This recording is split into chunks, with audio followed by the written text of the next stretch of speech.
In this description of the Psalms, I am indebted to Walter Brueggemann, who has, in his analysis of the Psalms, has grouped them into three major categories, which can be very helpful in thinking about the Psalms. First of all, there are the Psalms of Orientation. This would include Psalms about Torah or wisdom Psalms. And in these Psalms, the individual or community is rightly ordered to God and to each other. There is a time of peace. Psalms of Disorientation, the laments. Something has gone wrong with the individual or the community. All is not well. The people are crying out in anguish, sometimes in anger, sometimes even complaining to God that He has abandoned them.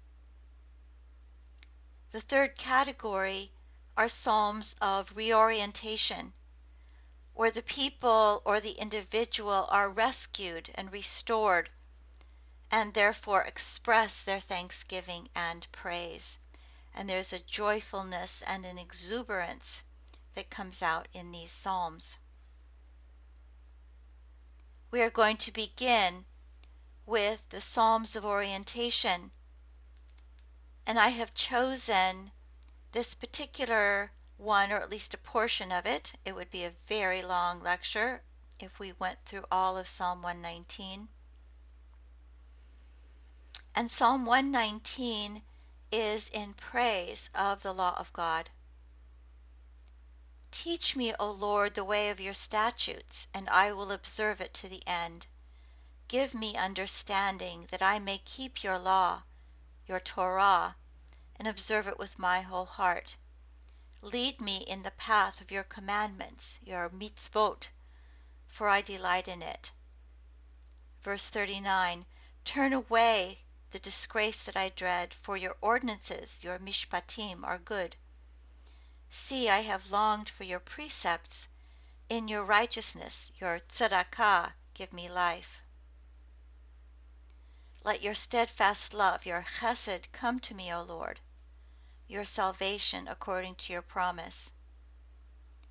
43. Do not take the word of truth utterly out of my mouth, for my hope is in your ordinances, your mishpatim. I will keep your law, your Torah, continually, forever and ever. 47. I find my delight in your commandments, your mitzvot, because I love them.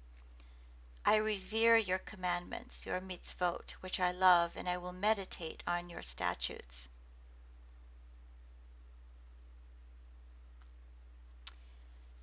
These words that I emphasize, the Torah, the commandments, ordinances, righteousness, also God's steadfast love, are all seen as ways to keep right relationship in community and with God.